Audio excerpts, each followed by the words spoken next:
Hello and welcome to a brand new episode of Formula Pod. Last week we couldn't make it out of Suzuka because, trust me, the race was a bit yawning and it was boring. But this race, the Bahrain Grand Prix, was something else, I would say. And I don't know how to even say it. Like from last week to this week, it's like polar opposites. But yeah, today joining me is not our normal crew from Formula Pod because one guy haven't watched the race, the other guy is busy with work in the land of the kings. So we found someone new, and I think we have kind of discussed this during our previous episodes about F1 Club UAE. It's something which I recently discovered and started watching races with these guys. So I actually got the founder of F1 Club UAE joining me today on the show. Welcome, Tanuj, and please give like a bit of an intro about yourself. Sure. Thanks, Arjun. Glad to be here. Thank you for having me, first of all. Yeah, so F1 Club, I mean, that's how we connected, and it was really nice to have you. We missed you at the last race. It would have been nice for you to have been there with us while we were watching the Bahrain Grand Prix. But I think it's been really nice to have you there. From my side, I've been an F1 fan for maybe 15 years, 18 years, something like this. Um, Back when Alonso was with Ferrari, that was my driver, that was my team, and I have actually stuck with the two ever since. I'm still a Ferrari fan, as maybe you can tell, and I'm still an Alonso fan. Should have been wearing my Kimoa hat, but yeah, been an Alonso fan ever since. However, I would say that I have gone through a lot of fanboy moments with a lot of drivers. So I would say Hamilton right now, Hamilton Ferrari is a phenomenal combination, especially for fans like me who were a Hamilton fan way back in the day. And Ferrari, yeah, just can't. We bleed red quite literally and figuratively.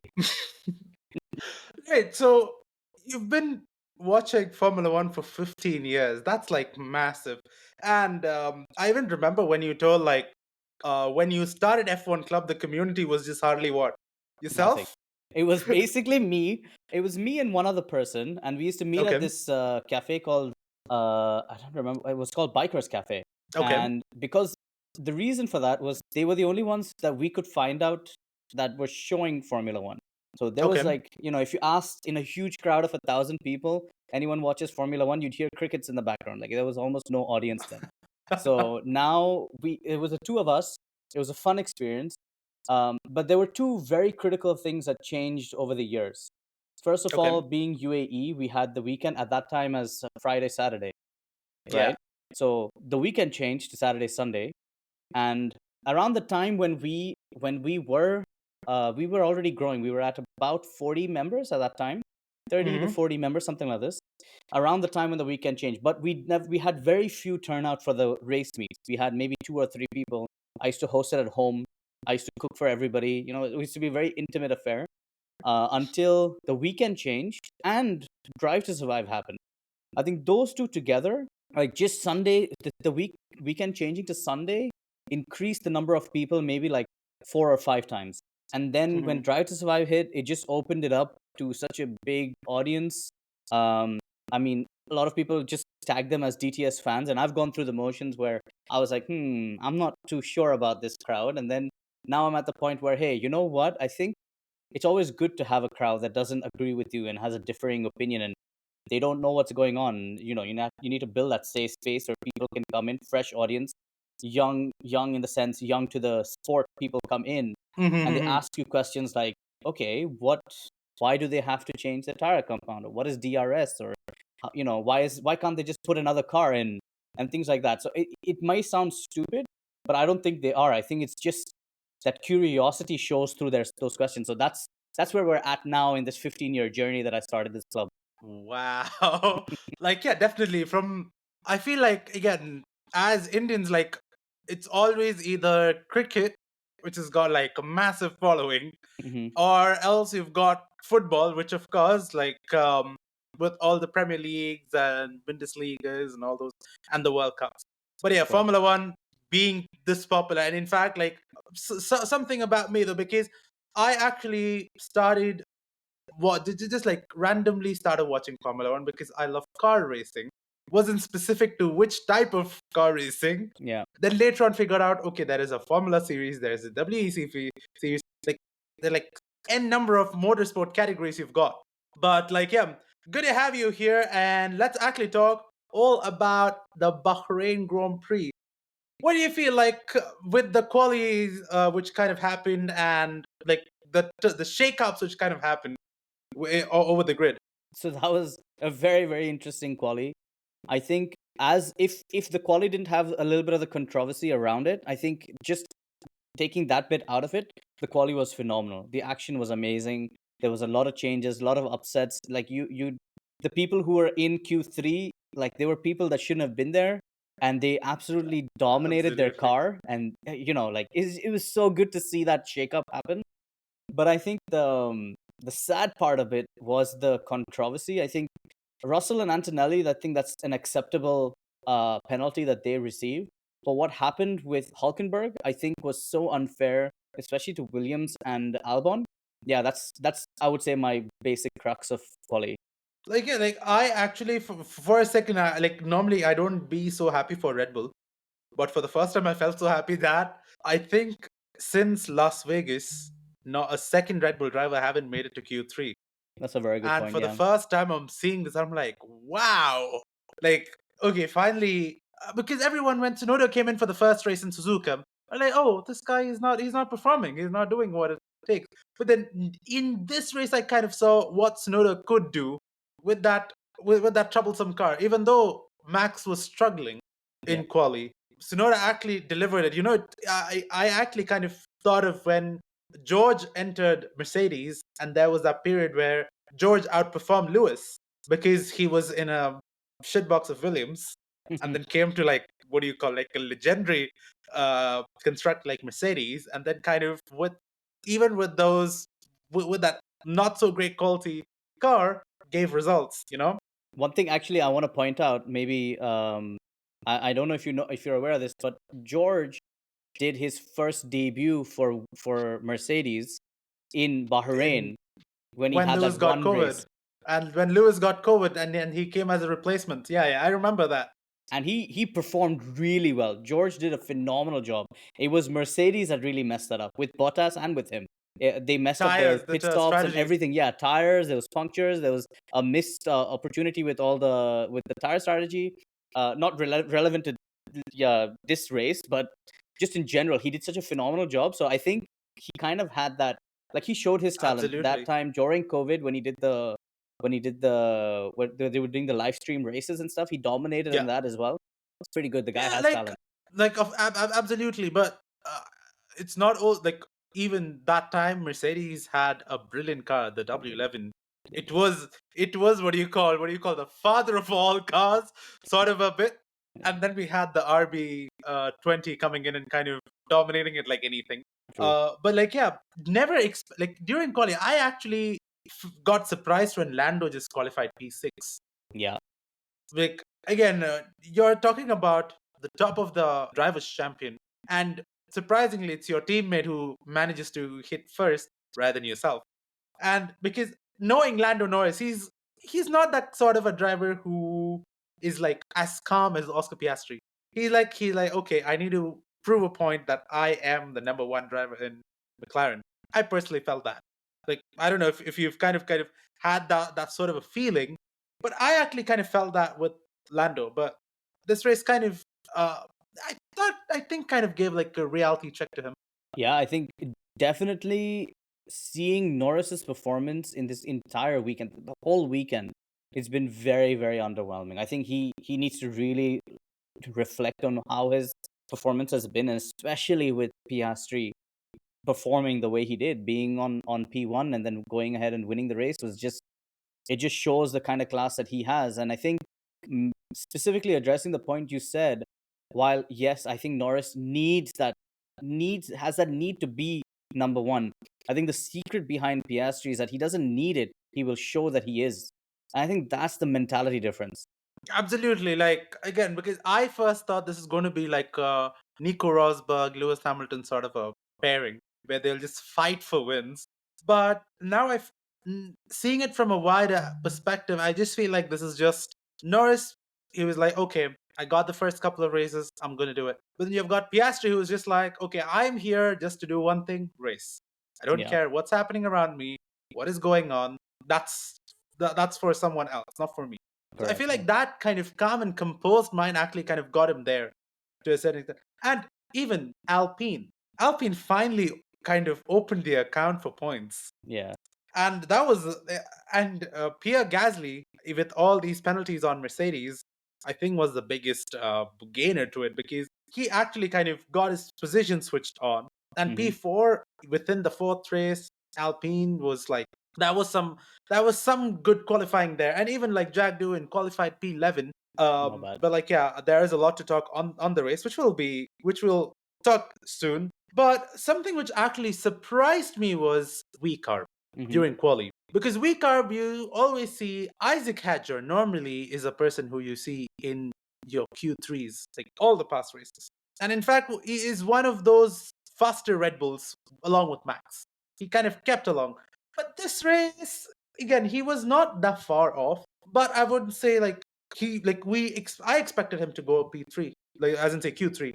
All the letters, alphabets are just like messy sometimes. Apologies, guys. But like, yeah, that was a bit of a surprise. And when people call Lance Stroll as Mr. Consistent, he definitely broke the streak.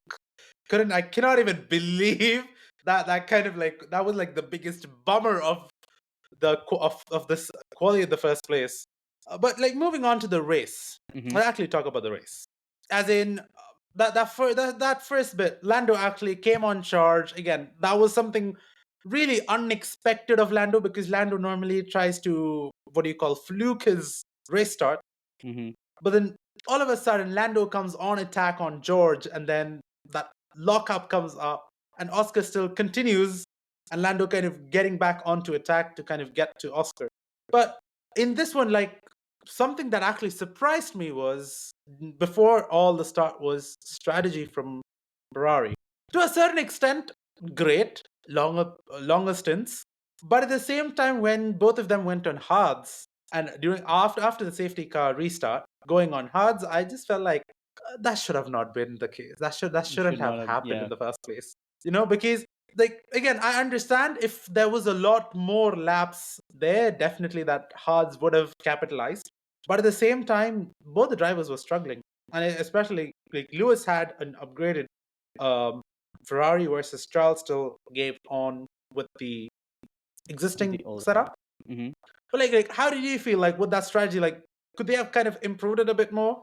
Well, actually, maybe if you want to discuss the Piastri Norris bit, or rather just Norris bit, his start, before we get into Ferrari, Yeah, because you yeah, did sure, mention sure, that sure, first. sure. So with Norris, it's very funny that that first lap showed his major mistakes and also what a phenomenal driver he is, because he made probably the most rookie mistake there is in starting a race. He was out of his position in his grid box, and it's such a basic error. He should have made sure that he was in his grid box, and that showed how, silly he can be and stupid he can be, or how his mind is not fully in the game. And if you see Max behind him, who says that, hey, listen, the guy in front of me, he's out of his grid position. And he got a 5-second penalty for that. But then the race starts. And wow, what a lap. I mean, he just went for it. I think he got, who did he get? George. Leclerc easily. I think Yeah. Hamilton was right in front of him. George was there. There were so many cars that he had to overtake because they all sort of shuffled around. And he did a phenomenal first lap. So it's so weird that you see, I've never seen a driver do both in the same at the same time. So that was a very interesting point, and I think that's where Norris lost the race. He could have really won. Like, I think McLaren might have even put in team orders. Like, if he hadn't got that 5-second penalty, he would have been in front of George Russell. There's no way he would not have been. So I think that was a major missed opportunity, and that's why I think Norris needs to go back and rethink about how he starts the races, where he is mentally, because he's a phenomenal driver. There's no doubt. But compare to Norris and Piastri, who according to you is more like that world champion material? Do you think Ooh, like both of them have got it, or like do you think it is either of the one? it's My I know heart it's wants. it's kind of like putting you on point blank and But asking you like, yeah, what's and the ask me to case? choose two of my favorite children. Like, come on, man. Like, who's gonna be my favorite child? So I'll tell you honestly, like in raw skill, both have it. I think they both have it in spades. I think the Okay. mindset, Piastri has the mindset. I think that's gonna be the clincher. However, I cannot help but mention this, that Norris, why we still root for Norris is because he's been with McLaren during the low days. And it's off Yeah. the back of what he did, what Sainz did, what Ricardo did for that team. Maybe not Alonso, but what Ricardo, Sainz, and Norris did for that team. That's why Piastri is in the position he is in today. And of course, Zach Hmm. Brown and things. So there's been a whole journey that Norris has been through, which Yeah. Piastri hasn't, you know? Okay. So that's why I'm rooting more for Norris, but it's Yeah. more nostalgia. And that's not a real good reason to root for someone. So I think Piastri might have slight edge over Norris. Probably, like, yeah, definitely, because Piastri was what you call, when Piastri was actually joined the grid, he was kind of underestimated by a lot of people in the first place, and Yeah. clearly he had what it takes, you know. And as we move on from McLaren to Ferrari, let's kind of roll out around to that Yeah. about the strategy bit. And So and I know you've been you have been observing this sport way more longer than me. Is this always a problem strategy? So I'm gonna say something very controversial. I think Go for it. Ferrari had a phenomenal strategy. I think Okay. they had probably one of their best strategies in a long time in this Grand Prix. What went Wow. wrong, and I stand by it, but what went wrong was a safety car. So when they started Okay. the race, it was a medium tire, and I remember we were watching the race at Cars Cafe. There were a bunch of us who are major Ferrari fans, and we're just like, what are they doing on mediums? Look at the rest of the grid. And then Yeah. maybe 10 laps in, we're just like, wait, is Ferrari smart? Like, do they actually know how to do strategy? Is this not their first race? And then they were overtaking, and Hamilton was on fire, and Leclerc was out there, and they were making moves. And then they changed again to mediums, and we are just like, clearly they know what they're doing. And phenomenal. Again, they were there. And then the safety car hit, and they were in this position where it was too early for softs and too late, and they couldn't do mediums again. They just couldn't, because they needed to do a tire compound change. So they Yeah. had no other option than hard. And that's literally the question we were asking ourselves, like, is hard the wrong tire? It definitely is the wrong tire, but will the softs last? The softs probably won't last. So they had literally no other choice. That safety car could not have come at a worse time for them. Well, I personally feel like the softs may have worked again, because we're talking about Hamilton away, and Hamilton is kind of known for what do you call preserving, like nursing the tires Mhm. quite well. Um, no, I don't know about Charles Leclerc, but I definitely know for Hamilton, because again, I was a ex Mercedes fan. Yeah. So like, yeah, definitely, I know a bit or two about it. But it's just like, because George actually did it, because George actually was like, this is way audacious of doing like 37 laps on softs. True. And I was like, even our Mercedes also serious enough to kind of go with something like this? And But Mercedes normally wouldn't mess up with strategy that bad. well, if you look at the time difference between where Russell was 4 or 5 laps towards the end and where he Yeah. was right at the end, it's too big of a gamble. It's too big. I think Mercedes made the wrong call there. I think they should have gone for hard. They would have given Russell the gap that he needed from himself and Norris to have a comfortable end. They rolled the dice. I think the reason why they didn't get overtaken was because Norris just couldn't do it towards the end. But it was tough. Like, getting softs to that for those many laps is not easy. Well, there is no wonder he's got the nickname Tie Whisperer. Yeah. Speaking about this one though, like with Mercedes, again, we know during the practices, like the car was like not in its best shape possible. And then in qualifying, a brilliant lap by both George Russell and Antonelli, P2, P4, that penalty, keeping that penalty aside, phenomenal race. How do you feel like now Mercedes is kind of got the game right, and they're just like, now it's just a game of catching up to McLaren? Like, what do you feel like watching? this past 5 races, because normally how we say it is like within the first 3 races you'll actually get to know what is the condition, what is kind of like you call the far-sightedness of the team, whether the team will be those sort of like top four or bottom four or in the middle. What do you think? So I think overall, Mercedes is up there. They're definitely up there. This season is going to be a strong season for them, and you can tell. Like I think Antonelli, where did he end up? He ended up 11th. I Yeah, think he could have done better. I think there was a lot of circumstances around him, but where he qualified was phenomenal. I think Russell, like nobody expected those cars to be up there, and both drivers being up there means it's not just about the driver this time. While Russell really did pull out a phenomenal lap, like there's no two ways about it. He did a phenomenal lap, but Antonelli being up there, even though he's not had the best races, I think it shows that the car is really improving, yeah. and I think they're understanding the car a bit better now than they did the last couple of seasons. So definitely they're going to be up there. I personally feel this is all James Allison kind of finally understanding what are the exact formulas to use Yeah, to get the car in that right operating window. You I know, think yeah, and what do you call? So in the race, like I would also want to talk about Haas. Esteban Ocon, Oliver Behrman, both of them got back on 2 points. It was a double point, and this was like pretty good, like compared to the last couple of races where Ferrari got its sort of disqualification, and what do you call the biggest they got beneficiaries gifted. out of it was Yeah, Haas. And in this race, they were like, okay, we weren't expecting it, but okay, we got points. And I feel to a certain extent Antonelli couldn't get through because Ollie Behrman was, I feel, think at his strongest performance from P20 to P10 oh in yeah, his in like a full rookie season. And we know with Ollie Behrman, that guy, I don't know, he's built some like in a different way. Like literally, we got to see that from last year's Saudi Arabian Grand Prix onwards, like how that sort of development was, from just being like that F2 driver to kind of sitting in as reserve driver for Ferrari, for Haas, and now with this one, he's kind of pulling that like in those one of those 5 rookies, very promising rookie, I would say. Like, what do you yeah. feel though? 100%. I gotta agree. I think this race, Bahrain Grand Prix, was Ollie's best race yet. And I think we're only going to see better performances from him. That again, another one where the first lap, wow, this guy was on fire. I mean, he was making moves, he was taking risks that really no one of his age or his experience should be doing. Like you expect when you're racing for a team like Haas, you're going to be a little bit more scared.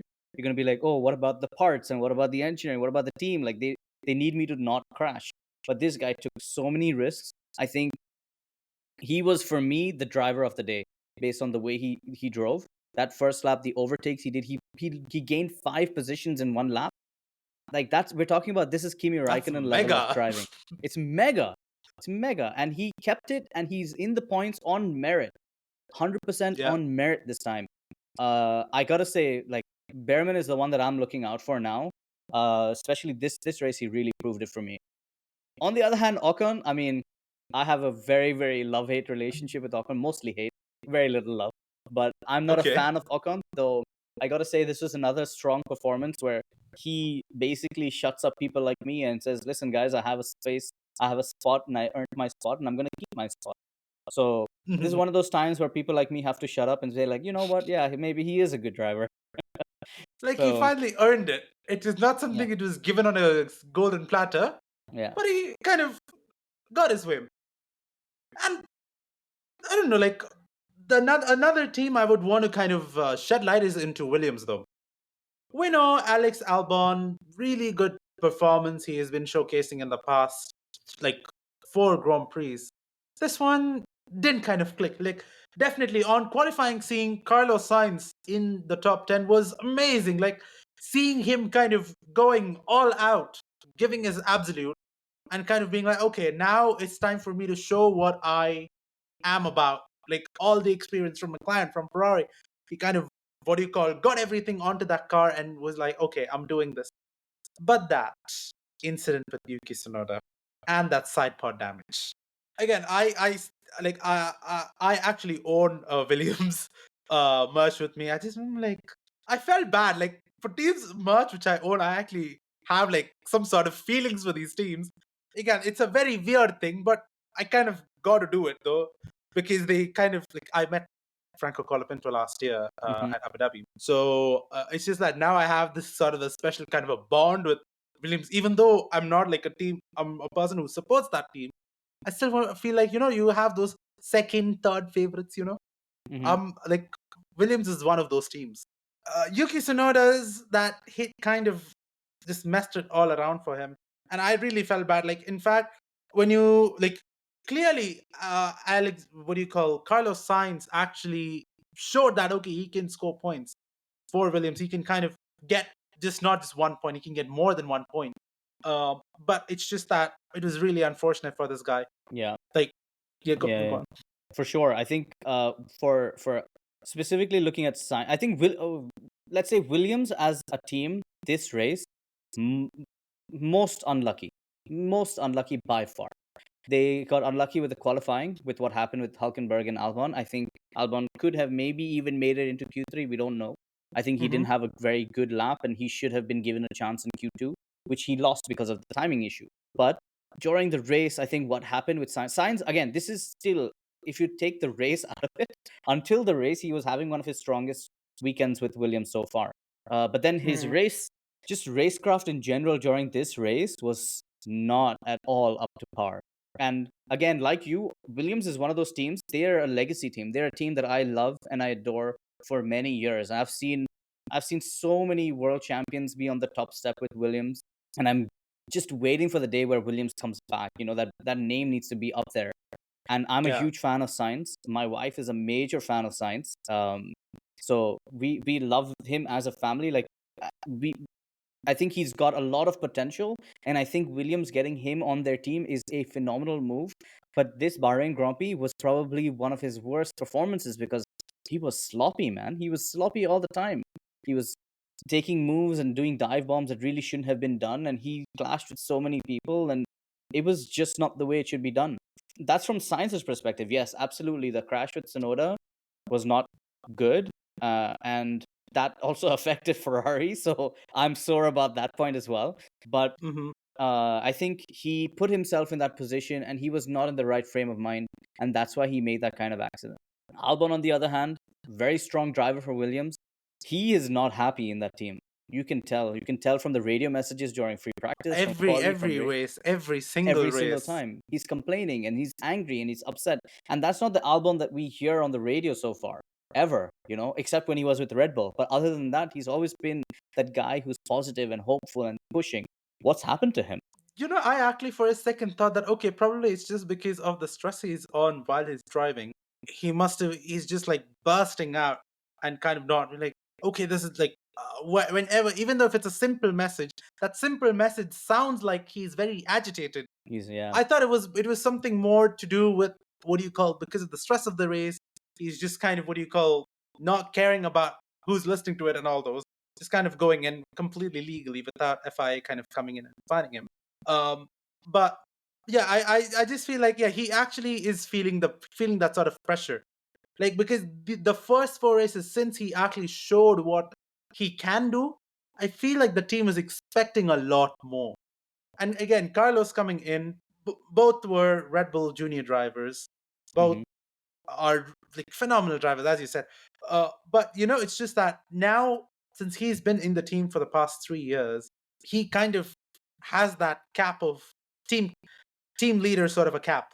Yeah. And Carlos on the other side is making strides and kind of getting his way back. I feel like he sometimes may feel a bit threatened about it. Like this is what I felt. Like I don't know, like what do you think? Well, I'm gonna give my perspective just watching them as personalities in the last few years. Again, I've been watching Science since he was in the Toro Rosso days, and then Okay. moving, through the field, through Renault, through McLaren, through Ferrari, and now with Williams. He's gone through half the field with teams, and he's had a positive impact with every team he's been with. Every Okay. single team he's had a positive impact. So I think he brings so much experience and so much maturity that I can't see that mind game going on between him and Albon. And judging by Okay. the way Albon has been, like, if you see his personality, again, this is from the outside. They could be portraying whatever they want to portray, right?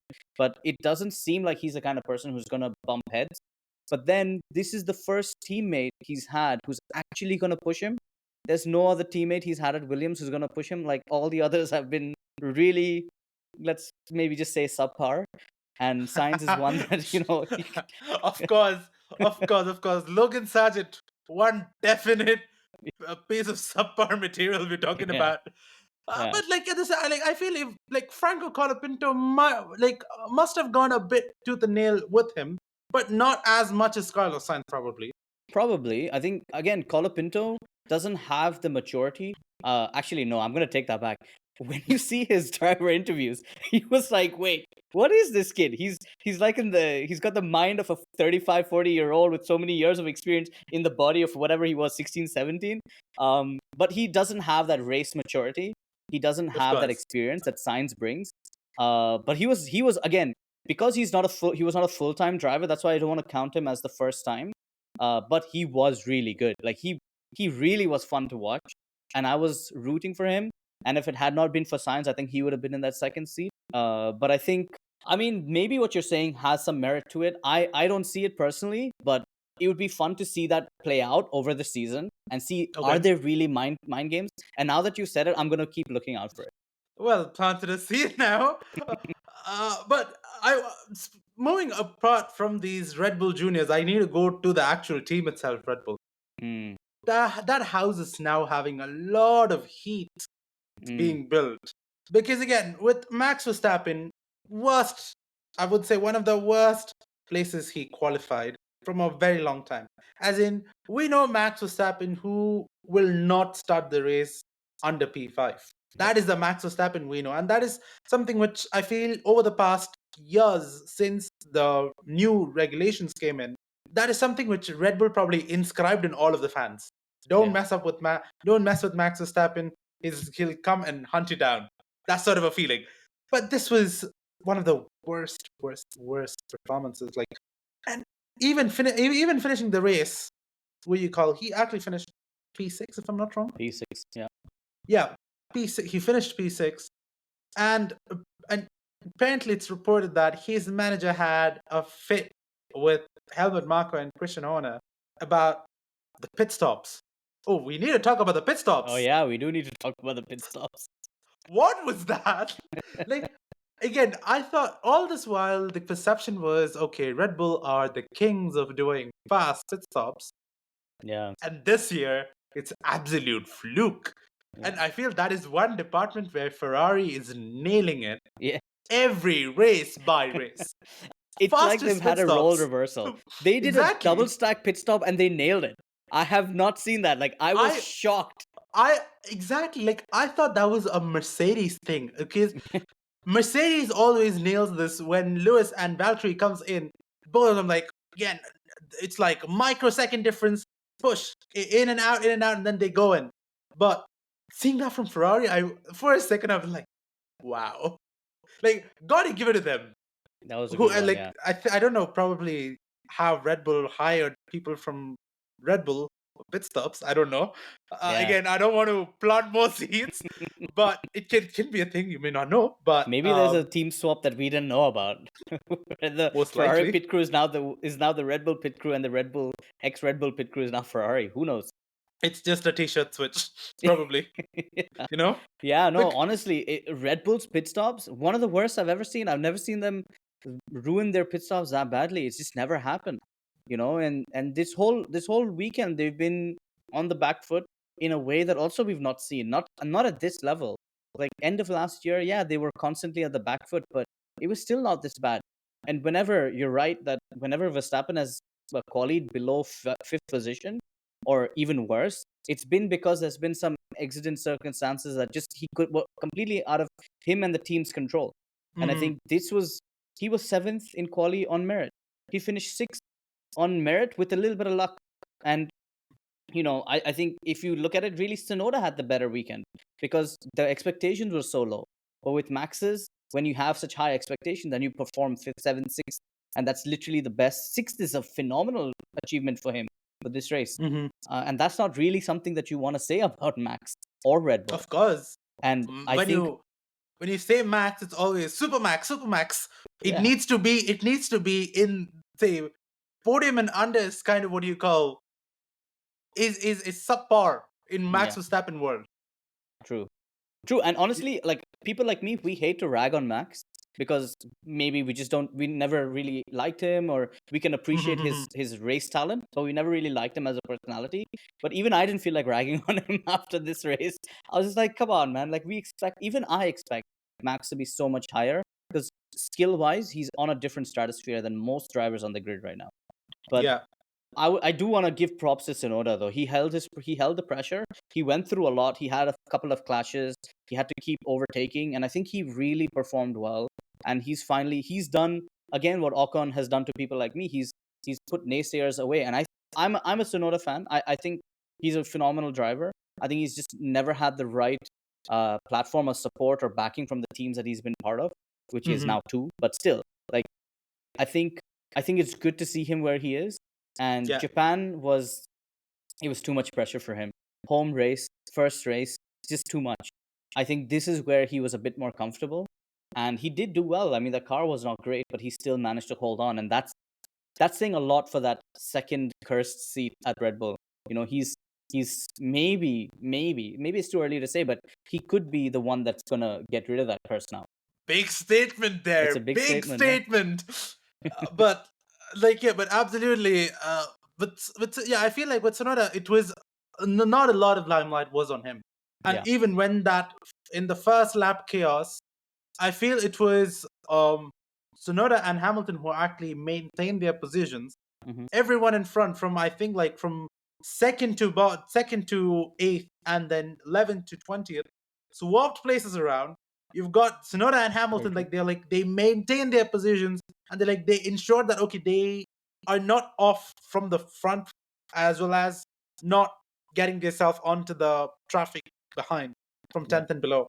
Yeah. But They were like, in yeah, touch with the definitely leaders and they were ahead of the midfield. They were in a good position and they kept that. And Sonoda, I think Sonoda did really good. I'm really proud of what he pulled off this weekend absolutely, like seeing a second Red Bull car over there in the is points on merit.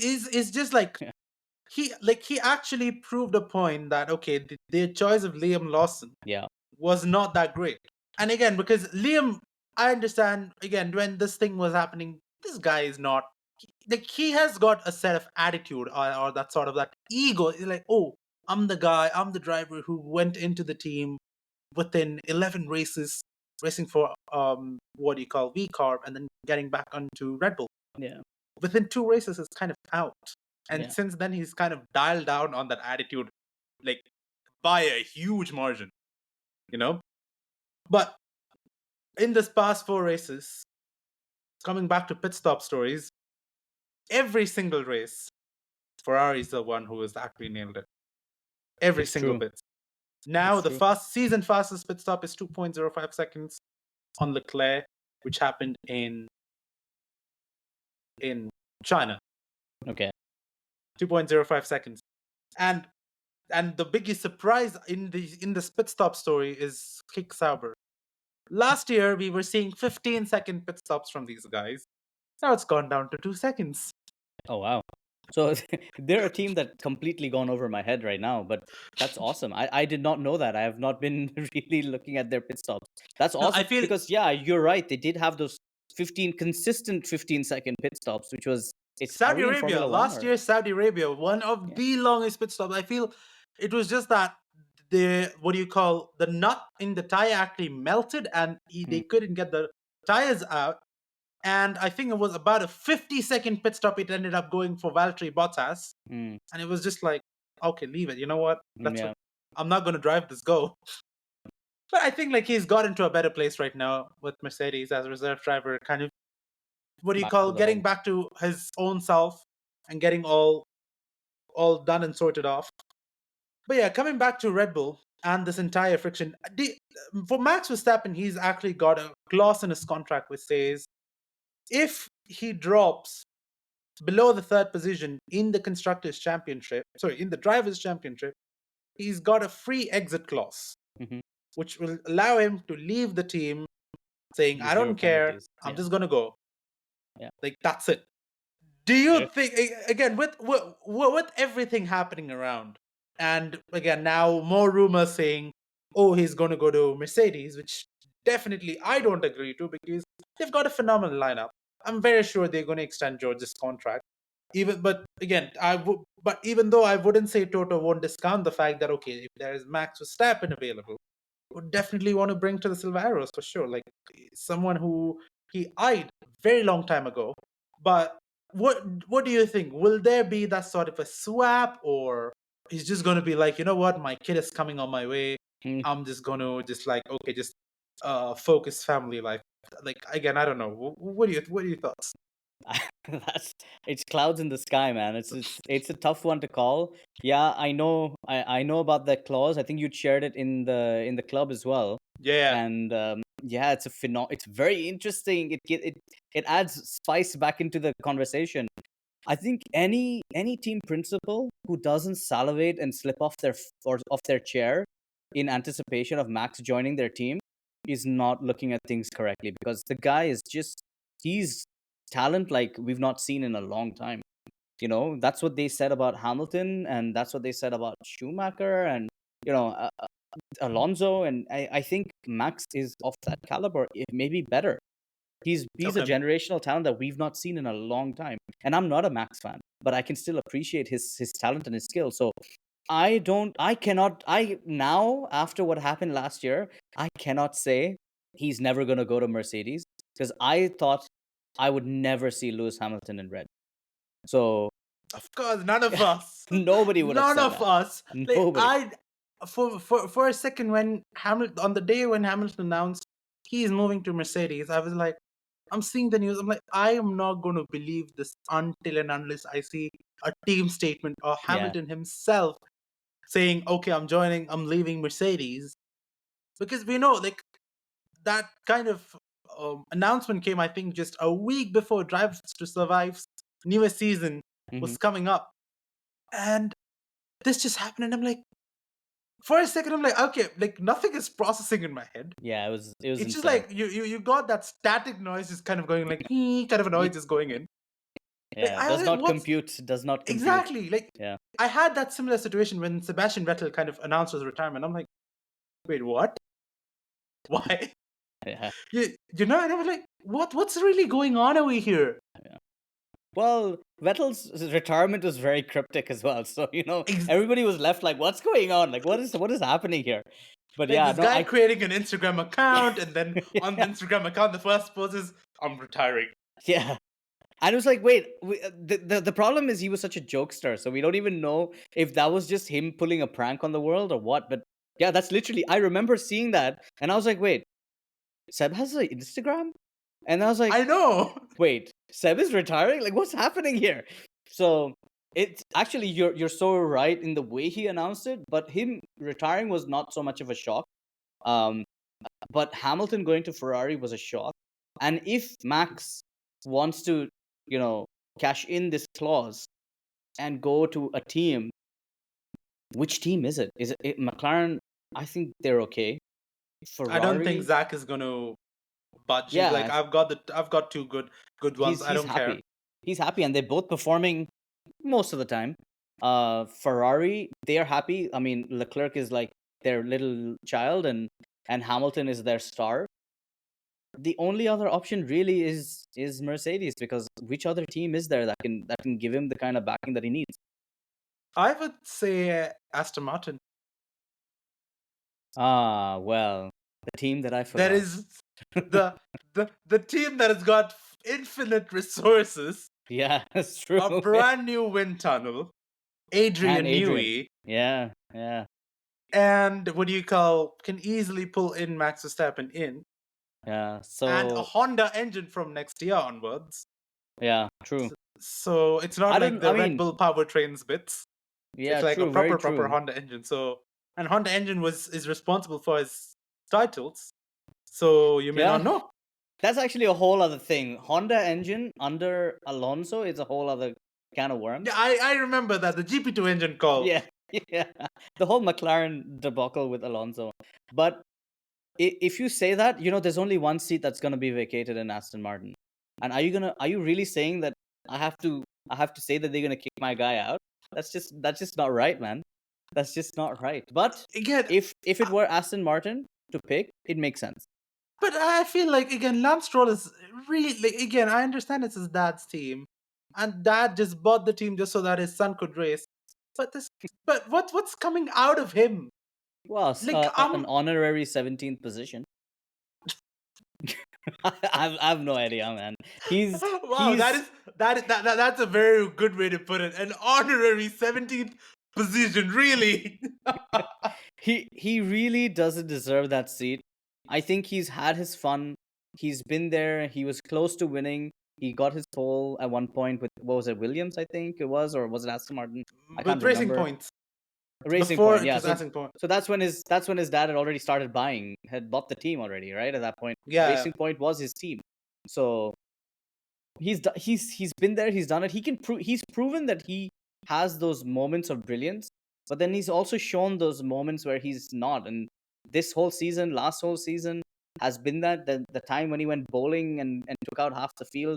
Those are classic examples of why Stroll just doesn't have a spot on this team anymore. And it's weird to see that a person like Lawrence, who's clearly a business minded person to make the kind of wealth that he's made, not Hmm. see that opportunity that he's missing out. And if Aston Martin has the opportunity to get a total of 6-time world driver champion pairing, 4 with Max and 2 with Alonso, and they give that away because of nepotism, I think that would be something that's not good for the sport. I mean, it's not something new, but I think that would be a really missed opportunity for Adrian and for Aston Martin as well.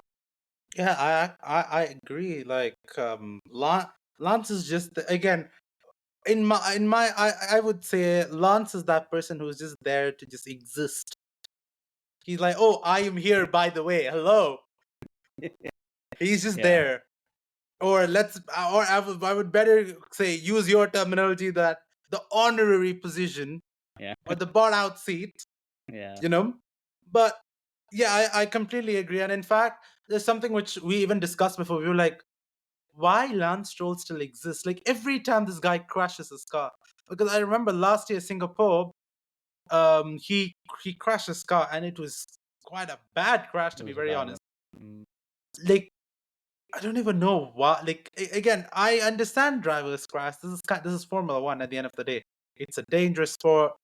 You're playing with lives, but at the same time, come on, dude. There are a lot of drivers out there who are a lot more talented than this guy to yeah. kind of pick that seat. Again, I don't know, to be very honest, what Felipe Dragovic is doing at AMR. When Mm, clearly it's just that every season he gets for the rookie test sessions, and that's it. that's it. Yeah, And he's clearly a he would be having that thought, okay, I want to drive this car. yeah, Like that thought is always there. Like I feel like that frustration was something which we saw with Liam Lawson being like, I don't want to just drive cars during what do you call free practices. I want to yeah. race, You want to race? and that's the whole point. And because it's like it's not easy to become a Formula One driver at the end of the day. There's so much money involved, and you just end up just like okay, sitting behind what do you call the paddock doesn't help it out. And Absolutely. clearly, a guy I feel like that has never sat out behind the paddock is Lance Stroll. You're right. I mean, I don't think that car needs a seat warmer. I think they need a driver. And honestly, Stroll isn't really the driver that they need. Felipe Drugovich would be a phenomenal dice roll. He's proven his worth in F2. Very good driver. Yeah, He's in FP1, in the free practices that he's tested in. He's been really good. I think yeah. Stroll is neither young talent nor old and experienced. He's nothing. He's not bringing anything to the table. Whereas at least Alonso brings that experience. It comes as a double-edged sword, but he brings that experience at some level, and he has been outperforming. He had been outperforming consistently on the podium at one point, and he brought that car up to a point where even like Stroll was just not anywhere near him. And then Hmm. you get these weird statistical announcements that, oh, Stroll is better on qualifying, and really qualifying is more important than racing. And then Alonso answers that with out qualifying him consistently. So really, there's no reason. There's really no reason other than his name. And It should be opened up, and if Max is available, they should give him that seat. Absolutely. Like I like completely agree with you on that. But like yeah, I would if we talk about Lance Stroll a lot more, I would kind of need to change the podcast's name from Formula Pod to hashtag hate Lance Stroll. I would not want to do that You because would then not be the first, by the way. I'm sure there's like a ton of fan clubs out there that do exactly that, and they've been there because they hated him so much that they've converted into that category. oh my god, like literally if we start talking about that, that's more like people would want to go for like a therapy session for that, talking about Yeah, that. Because I I agree. heard like the most amount of therapy sessions required is why Lance Stroll is in Formula One and why Ferrari is not getting a win. Oh, really? That's good. Like like again, every time they're like, okay, 5 races down, I'm like, okay, this is not Ferrari season. Next year is going to be Ferrari's year. I feel like you've kind of gone through such sort of what do you call instances, Too right? long. It's been too long. It's been too long. I've been a Ferrari fan ever since I've known cars. While it may not have been specifically for F1, but just I've been a Ferrari fan since the longest time. Uh, Okay. and and when I started really properly, like I became like this crazy F1 fan. At that time, it was Alonso and Ferrari, and they were so close to winning. They were Hmm. so close to winning, and they didn't because they made a horrible car. They had the Yeah. best driver in the on the grid at that time, but they made a horrible car. And that's just the nature of the game, and it hurts. Every year we are not there. Every year, I say we. Every year Ferrari's not there. Every year Ferrari's not winning.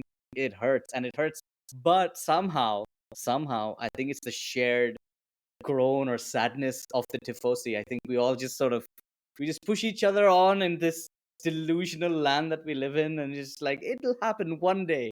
And then Hamilton announces, and then it's just like, okay, now we've got more delusional hope. So who knows what will happen? I'm just holding on. I'm holding on for dear life. Like because certain people like when Hamilton joined and when McLaren won the constructors last year, they were like, oh, traditionally if McLaren wins the season, the next season will be won by Ferrari. Then after that, oh, the first this when where Charles and Lewis started, they were like, oh, this was the same time a couple of years back. This happened and Ferrari won. There's so much that I feel like there's so much expectation that Ferrari will win. Ferrari will win. That actually it's just that I feel it's at the end of the day, it's just the fans kind of messing it up. Like I'm so sorry, but Yeah. I feel this is kind of going into that straight. But speaking about that, I don't know if you have seen on Ferrari's Instagram, Lewis actually posted an apology video after the Bahrain race. Do you think like Lewis is actually what you call in that sort of pressure point that okay, he needs to end up saying something just to save face? Honestly, that was so weak. I didn't like it. I didn't I never appreciate it. expected. I don't expect it. I don't want something like that. As a fan, I don't want it from Hamilton, being a Hamilton fan. I don't want that from Ferrari, being a Ferrari fan. I don't want it from other drivers being an F1 fan. I don't want it. I don't mind James Vowell coming out and doing his analysis of the team's performance. That's something else. That's phenomenal. I think that we need more of. But I don't want a driver to apologize that he's not done it. And especially after uh, what I think was a relatively good performance. He did well. He fought and Absolutely. he did overtakes and he did the best that he could with the strategy and the situation that he was in. Why did he need to apologize? For what? Not for this. Definitely, like again, if say for example, if both teammates kind of crashed, makes sense. Have to Yeah. apologize to the team, absolutely fine. But with this one, again, I I personally felt there is some sort of pressure. But come on, we're talking about Hamilton. He Yeah. raced I'm all his life with a Mercedes engine. He's seven-time now with world champion. yeah, he's a seven-time world bro. He is a seven-time world champion, but this is an entire like from German technology has gone to Italian technology Italian. in the Yeah. first place. Like literally when he says grazie mille, I'm like, what? Yeah.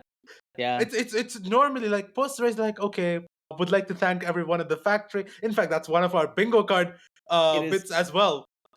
Like instead of that, I'm listening to this bit, and Yeah. again, and it's his fifth, fourth race. Come on, like I feel they like people, everyone needs to give him some more time to kind of just get himself more acquainted.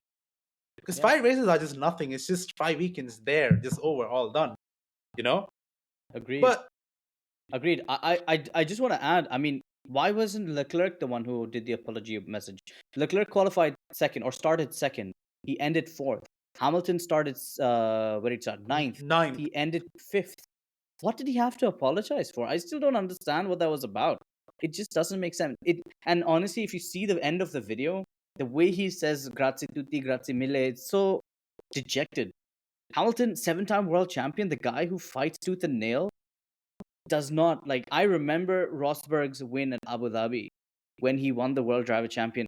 Hamilton was doing things that maybe some would consider dirty, but he was fighting even then till the last thing, which was he had really no business doing that because he was not going to win no matter what he did. But still, he did that, and this is where we are at now. I don't I don't understand it. I don't think if Ferrari wanted him to do it, I think that's the wrong strategy. And just adding on to what you said, Hamilton haters, Ferrari haters, Hamilton's always had haters. I was a hater at one point as well. After being a massive Hamilton fan, I did have that lull in for a certain duration. And all he needs to do is just ignore us. When we hate, just ignore the hate. And Ferrari, they've been through this. They know what the hate's like. They keep changing team principles like as if it's a popcorn flavor. You know, it they don't need to they don't need to apologize like this. It's such a weak message they're sending out, in my opinion. Wow, popcorn flavors. Never expected that coming out from someone. Like, at least right now, the flavor is Fred Vasseur, and he's kind of holding the fort up high, working Yeah, his way through. But like, yeah, we cannot discount out. This is just five. We are just getting into the fifth race, and yeah. nothing. And again, things can turn around because McLaren, like, what do you call, till last race in last year's race in Austria, They were not like by that that strong. time only Yeah. they kind of mailed it out and then kind of got it all 100%. out. So I agree with you. It's too early. Why so much pressure so early on? It's his fifth race. It's come on. I mean, give him some time. Leclerc is performing where he should be. Hamilton is not too far behind. He'll catch up. I don't see the need for something like, early. say, if for example, if Hamilton did this, like this sort of performance in Mercedes, makes sense because he was in the team for 12 years and stuff. Like, I that makes agree. sense. So Yeah, not totally not different like this. scenario. So Yeah, it's totally different scenario. In this case, he also needs to be treated like a rookie because he's still understanding the ways of working in Ferrari.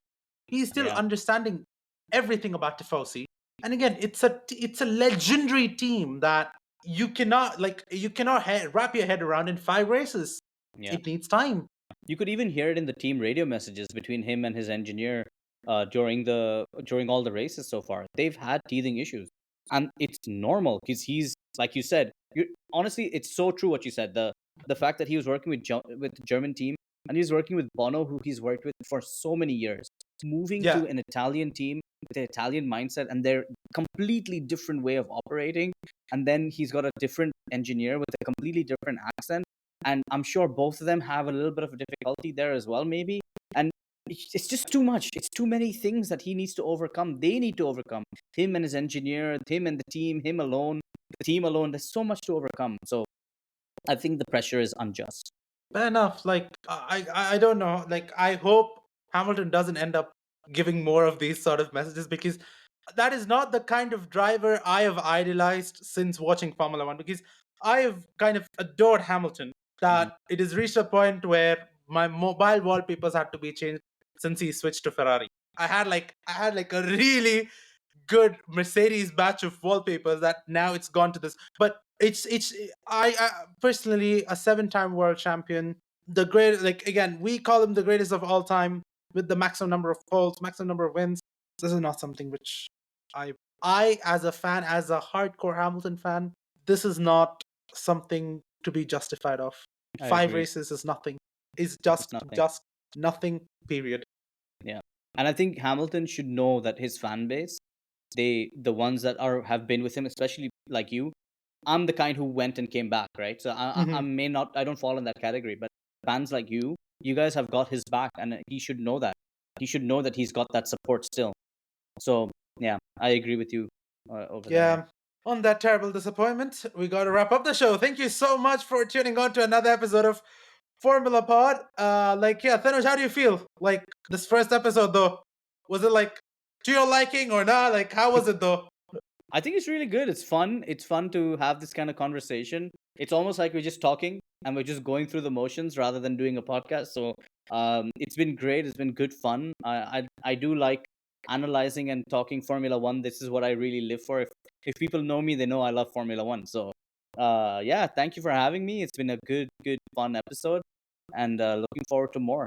All right, and yeah, that's a wrap from the entire crew from Formula Pod. We will see you at the Saudi Arabian Grand Prix, the Jeddah Corner Circuit.